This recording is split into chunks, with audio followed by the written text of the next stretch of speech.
नमस्कार, आप देख रहे हैं हमारा खास कार्यक्रम खबर देश से। हिमाचल में पहाड़ कहर बनकर एक बार फिर टूटे। किन्नौर में लैंडस्लाइड होने से अब तक 13 लोगों की मौत हो चुकी है। वहीं कई लोगों को रेस्क्यू किया गया है। अभी भी कई लोग लापता बताए जा रहे हैं। किन्नौर में 25 जुलाई को पहाड़ टूटने की घटना ने 9 पर्यटकों की जान ले ली। तो दुख अभी देश भूला भी नहीं पाया था कि बुधवार को फिर से किन्नौर में पहाड़ के दरकने की घटना ने एक नया जख्म दे दिया है। हर साल बरसात के मौसम में लैंडस्लाइड की घटनाएं लोगों पर पहाड़ बनकर टूट रही है।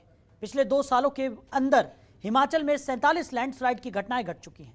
इनमें 2020 में 16 लैंडस्लाइड की घटनाएं घटी। इस साल ये अभी तक बढ़कर दोगुनी हो चुकी हैं।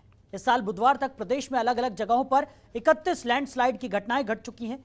हिमालय की नदियों के एक्सपर्ट्स बताते हैं कि दशकों से इस तरह के खतरे को बुलावा दिया जा रहा है। हिमालयी इलाकों में चल रहे विकास कार्यों के एनवायरमेंटल इफेक्ट एक्सपेसमेंट या तो रोक कर रखे जाते हैं या फिर उन्हें दबा दिया जाता है ताकि प्रोजेक्ट्स को अनुमति मिल जाए। अनुमति मिलने के बाद पहाड़ों के साथ जिस तरह की ज्यादती की जाती है वो हर किसी को पता है। जगह जगह विस्फोट किए जाते हैं, ड्रिलिंग की जाती है, वो भी बिना वैज्ञानिक तौर तरीकों के, क्योंकि वैज्ञानिक तौर तरीकों के साथ काम करने पर लागत ज्यादा आती है। आज इनको समझने की कोशिश करेंगे।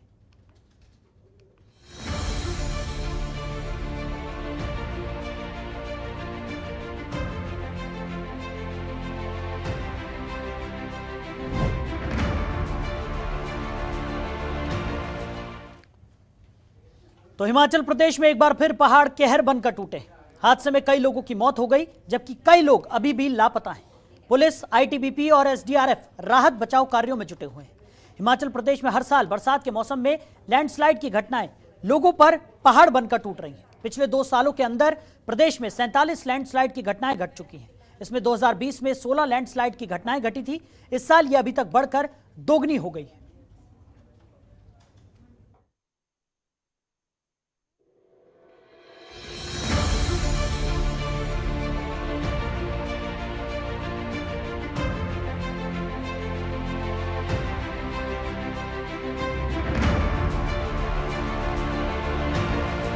हिमाचल प्रदेश के किन्नौर में बड़ा हादसा। 16 दिन बाद फिर टूटा मौत का पहाड़। किन्नौर में 25 जुलाई को पहाड़ टूटने की घटना से 9 पर्यटकों के मारे जाने का दुख अभी प्रदेश के लोग भुला भी नहीं पाए थे कि बुधवार को फिर से किन्नौर में पहाड़ के दरकने की घटना ने प्रदेश को एक नया जख्म दे दिया। हिमाचल प्रदेश के किन्नौर जिले में 16 दिन बाद एक बार फिर पहाड़ से लोगों पर मौत का कहर टूटा। बुधवार सुबह भावानगर से 10 किलोमीटर दूर नेशनल हाईवे 5 पर निगुलसरी के पास यात्रियों से भरी बस, ट्रक, 2 कारों और अखबार की गाड़ी पर चट्टानें गिर गईं, जिसमें कई लोगों की मौत हो गई। आईटीबीपी और एसडीआरएफ की टीम ने कई लोगों को रेस्क्यू कर बचाया। 3:30 बजे से यहाँ पर कंटिन्यू अपने ऑपरेशंस में लगी हुई हैं। तो अभी जस्ट हमने लगभग आधा घंटा पहले वहाँ पर हमें बस के रेमिनेंट मिले हैं, जो कि बस का चैसी, इंजन और जो टायर प्रतीत हो रहे हैं वो मिल गए हैं। और साथ में हमने एक बॉडी और रिकवर कर दी है, जिसको कि हैंडओवर कर दिया है। मलबे के सारे, डांग के सारे और उनकी तरफ मलबा बढ़ते जा रहा है और डांग के सारे छुपते जा रहे हैं। ऊपर से कंटिन्यू लैंडस्लाइड हो रहा है सर। आपकी बात हुई है उनसे? हाँ, बात कंटिन्यू हो रहा है सर मेरा उनसे। कितने लोग थे वहाँ पे? वो 4 लोग हैं सर। वहीं लापता लोगों की तलाश में टीम जुटी हुई है। हादसे पर दुख जताते हुए सीएम जयराम ठाकुर ने कहा कि पुलिस, स्थानीय प्रशासन, आईटीबीपी के जवान राहत बचाव कार्य में जुट गए हैं। सीएम ने आज हादसे वाली जगह का हवाई सर्वेक्षण भी किया। चला था और कल रात तक 10 डेड बॉडी रिकवर हुई थी और आज सुबह फिर से बहुत जल्दी हमने सुबह ही रेस्क्यू ऑपरेशन शुरू कर दिया है और उसमें अभी 3 बॉडी और मिली है। कुल मिलाकर के 13 बॉडीज, डेड बॉडीज जो है वो अभी तक प्राप्त हुई हैं। और इसके अतिरिक्त जो बस के वहाँ पर ढूंढने की कोशिश की जा रही है, उसका मलबा तो मिल गया है और ये मालूम पड़ा है कि बस जो है वो सड़क पर नहीं है और सड़क से नीचे गिरी है वो ढांक में। और कहाँ जैसे उसकी लोकेशन है उसको थोड़ा सा लोकेट कर रहे हैं, क्योंकि शायद वो मिट्टी के नीचे कहीं दबी पड़ी है। पीएम मोदी ने दिया हर संभव मदद का आश्वासन। हादसे के बाद प्रधानमंत्री नरेंद्र मोदी ने हिमाचल प्रदेश के मुख्यमंत्री जयराम ठाकुर से किन्नौर में हुए भूस्खलन के चलते बनी स्थिति पर बात की। पीएम मोदी ने बचाव अभियानों में हर संभव मदद देने का आश्वासन दिया। केंद्रीय गृह मंत्री अमित शाह ने भी भूस्खलन के कारण उत्पन्न स्थिति का जायजा लेने के लिए ठाकुर से बातचीत की। हिमाचल प्रदेश में इस मानसून में अब तक 218 लोगों की मौत हो चुकी है। किन्नौर में पिछले महीने भी हुआ था भूस्खलन। 25 जुलाई को किन्नौर में भूस्खलन के बाद पहाड़ी से चट्टानें इतनी तेजी से नीचे गिरी कि बसपा नदी पर पुल टूट गया था। इस हादसे में 9 टूरिस्ट की मौत हो गई थी। हिमाचल में इस साल दोगुना भूस्खलन, 2 साल में 47 बार लैंडस्लाइड। अब तक 31 बार हो चुकी है लैंडस्लाइड की घटनाएं। हर साल बरसात के मौसम में लैंडस्लाइड की घटनाएं लोगों पर पहाड़ बनकर टूट पड़ती हैं। पिछले 2 सालों के भीतर प्रदेश में 47 लैंडस्लाइड की घटनाएं घट चुकी हैं। इसमें 2020 में 16 लैंडस्लाइड की घटनाएं घटी थी। इस साल ये अभी तक बढ़कर दोगुनी हो गई है। इस साल बुधवार तक प्रदेश में अलग अलग जगहों पर 31 लैंडस्लाइड की घटनाएं घट चुकी हैं। ब्यूरो रिपोर्ट, जनतंत्र टीवी। वहीं हिमाचल प्रदेश और उत्तराखंड जैसे पहाड़ी इलाकों में अक्सर हमें फ्लैश फ्लड, भूस्खलन और पहाड़ों के गिरने की खबर मिलती है। पिछले कुछ सालों में ये घटनाएं बढ़ गई हैं। इसके पीछे बड़ी वजह है पारिस्थितिकी संवेदनशील होना और हिमालय इलाकों में इंसानों की गतिविधियों का बढ़ना। क्या है ये, इस रिपोर्ट में देखिए।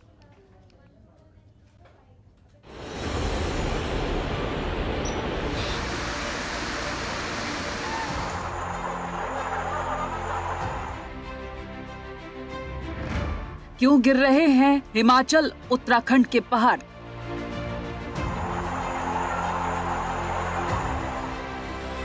पहाड़ों के दरकने की क्या है वजह?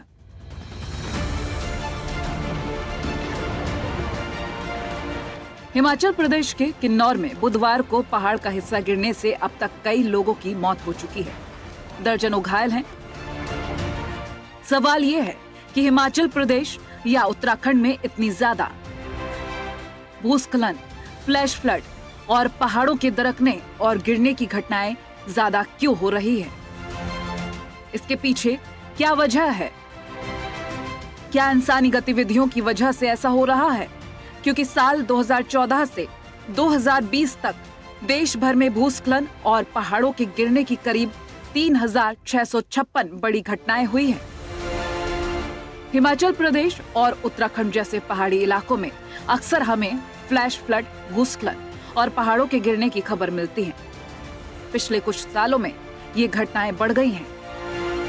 इसके पीछे बड़ी वजह है परिस्थिति के अनुसार संवेदनशील हिमालयी इलाकों में इंसानों की गतिविधियों का बढ़ना। हिमाचल और उत्तराखंड के पहाड़ उम्र के हिसाब से युवा हैं। ये अभी मजबूत हो रहे हैं। ऐसे में इन पर हो रहे विकास कार्यों की वजह से दरारें पड़ती हैं, टूट फूट होती हैं, जिससे पहाड़ों का भार संतुलन बिगड़ता है। बारिश के मौसम में या फिर बारिश के बाद इनकी नींव कमजोर हो जाती है और टूटकर गिरने लगते हैं।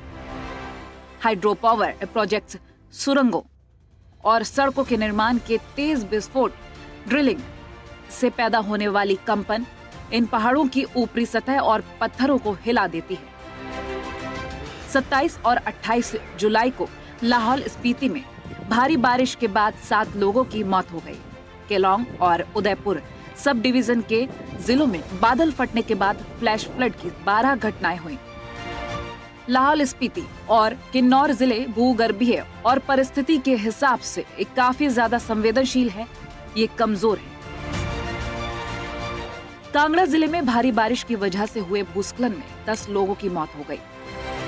सिरमौर जिले में भयानक स्तर के भूस्खलन की तस्वीरें सामने आई। असल में हिमालय की ऊंचे पहाड़ पर्यावरणीय और टेक्निकली बेहद अधिक संवेदनशील है, इसलिए ऐसी जगहों पर किसी भी तरह का निर्माण कार्य रोकना चाहिए।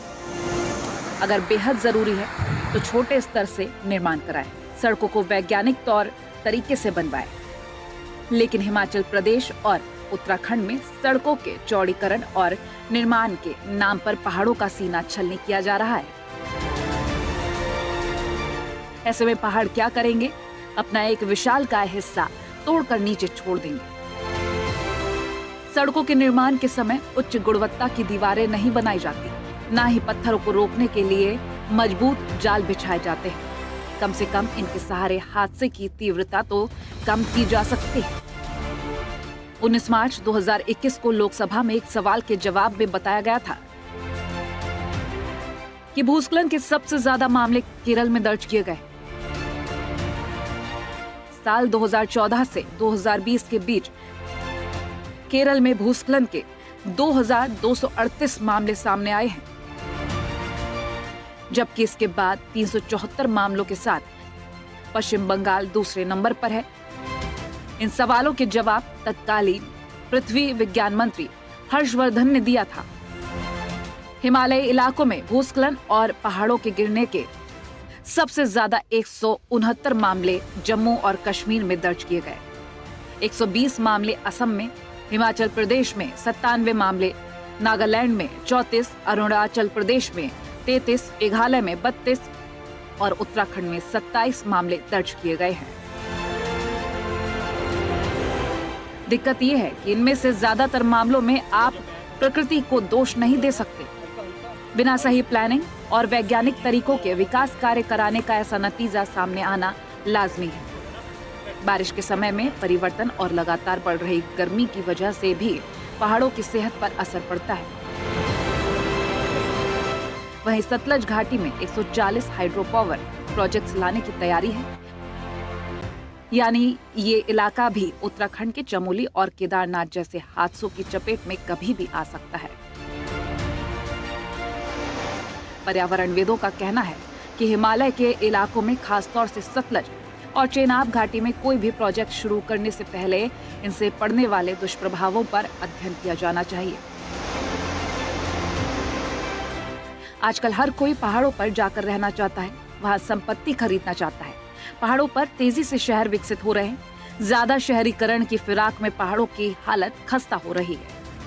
पहाड़ों पर ज्यादा शहर बनेंगे तो उसकी मिट्टी की फिल्ट्रेशन क्षमता कम हो जाएगी। ऐसे में तेज बारिश से फ्लैश फ्लड या भूस्खलन की आशंका बढ़ जाती है। पहले जो बारिश पूरे सीजन में होती थी, अब वो कुछ ही दिन में हो जाती है। इसकी वजह से भूस्खलन और पहाड़ों के गिरने की घटनाएं तेजी से बढ़ रही हैं। एक वजह और है, ग्लेशियरों के पिघलने से जो बर्फ, मिट्टी, पत्थर और कीचड़ आता है, वो पहाड़ों और घाटियों की मिट्टी के ऊपरी सतह पर जमा हो जाता है। इनके दबाव से पहाड़ों की मिट्टी कमजोर होती है, फिर धीरे धीरे ये दरक कर गिरने लगता है। हिमाचल प्रदेश के चंबा, किन्नौर, कुल्लू, मंडी, शिमला, सिरमौर और ऊना जिले फ्लैश फ्लड, भूस्खलन, बादलों के फटने जैसे प्राकृतिक आपदाओं के प्रति ज्यादा संवेदनशील है। एक रिपोर्ट के मुताबिक साल 2014 से 2020 के बीच पूरे देश में लैंडस्लाइड और पहाड़ों के गिरने की वजह से करीब 300 लोगों की मौत हुई है। कईयों का तो पता भी नहीं चला। अगर लोकसभा में मौजूद सरकारी दस्तावेजों की बात माने तो केंद्र सरकार national landslide susceptibility mapping programme चला रही है। NLSM प्रोग्राम को जियोलॉजिकल सर्वे ऑफ इंडिया ने साल 2013 में उत्तराखंड हादसे के बाद शुरू किया था। इस प्रोग्राम के तहत देश के उन राज्यों के हिस्सों के नक्शे बनाए गए हैं जहां भूस्खलन और पहाड़ों के दरकने की आशंका रहती है। इस प्रोग्राम के नक्शे में सबसे बड़ा इलाका हिमाचल प्रदेश का है।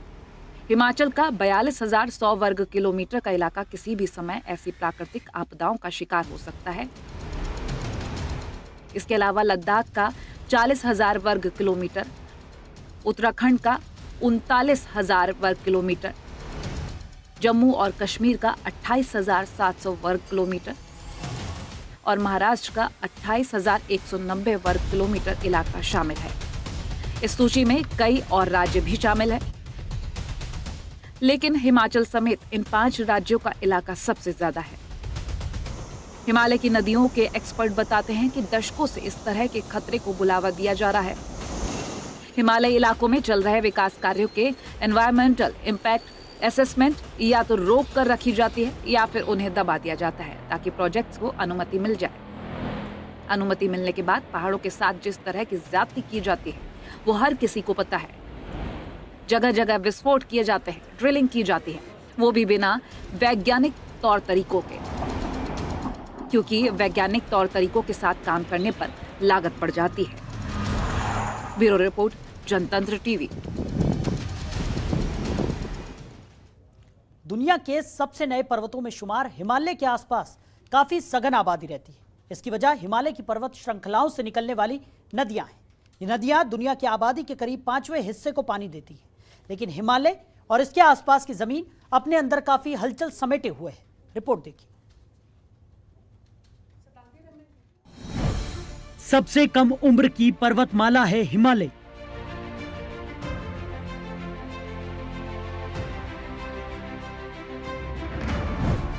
हिमालय के नीचे अब भी काफी एनर्जी।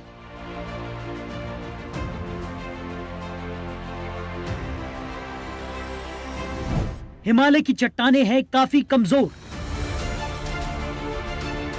पर्वतों का उदाहरण अक्सर मजबूती और बुलंदी को लेकर दिया जाता है, पर क्या आपको पता है कि भारत की सीमाओं की मजबूती से रक्षा करने वाला हिमालय पर्वत दुनिया के सबसे कमजोर पर्वतों में से एक है। दुनिया के सबसे ऊंचे शिखर माउंट एवरेस्ट को अपने में समेटे हुए इस पर्वत की चट्टानें कई जगहों पर काफी कमजोर और भुरभुरी है। इसके बावजूद दुनिया के सबसे नए पर्वतों में शुमार हिमालय के आसपास काफी सघन आबादी रहती है। इसकी वजह हिमालय की पर्वत श्रृंखलाओं से निकलने वाली नदियां हैं। ये नदियां दुनिया की आबादी के करीब 5वें हिस्से को पानी देती है, लेकिन हिमालय और इसके आसपास की जमीन अपने अंदर काफी हलचल समेटे हुए है, जो समय समय पर जमीन की सतह पर भी दिखाई देती है। यह हलचल हिमालय और इसके आसपास रहने वाले लोगों के लिए खतरनाक हो सकती है। इस खतरे की वजह दरअसल हिमालय की बनावट में ही छिपी है। आइए जानते हैं कि किस तरह के खतरे को अपने अंदर समेटे हुए है हिमालय। कैसे बना हमारा हिमालय? हमारी धरती के नीचे कई तहों में प्लेट्स होती हैं, जो गतिशील रहती हैं। कई बार ये प्लेट्स बीच से उठकर आपस में टकरा जाती हैं, जिसके असर और बदलाव धरती के ऊपर भी नजर आते हैं। हिमालय का निर्माण पृथ्वी के नीचे ऐसी ही दो प्लेटों, इंडियन और यूरेशियन प्लेट के आपस में टकराने और एक दूसरे में धंसने से हुआ है। जब ये प्लेट आपस में टकराती हैं, तो फॉल्ट लाइन बनती है। फॉल्ट लाइन 3 तरह की होती है: strike thrust, normal fault line जिसमें प्लेट एक दूसरे से दूर जाती है और बीच में घाटी बन जाती है, और तीसरी होती है हिमालय को बनाने वाली रिवर्स फॉल्ट लाइन। हिमालय की फॉल्ट लाइन। हिमालय में कई फॉल्ट लाइन है। हर फॉल्ट लाइन की सतह के पहाड़ या चट्टानें एक दूसरे से अलग है। ये फॉल्ट लाइन गंगा के मैदानी इलाकों से लेकर तिब्बती पठार तक को एक दूसरे को अलग करती है। इन फॉल्ट लाइन में प्रमुख हैं Himalayan central thrust, lesser Himalayan, main central thrust, एथियन Himalayan thrust, trans Himalayan fault line. तो फिलहाल हमारी इस खास पेशकश में इतना ही। आप बने रहिए और देखते रहिए जनतंत्र टीवी। नमस्कार। खबरों के निष्पक्ष विश्लेषण के लिए सब्सक्राइब करें Jantantra TV and press the bell icon. Never miss any update.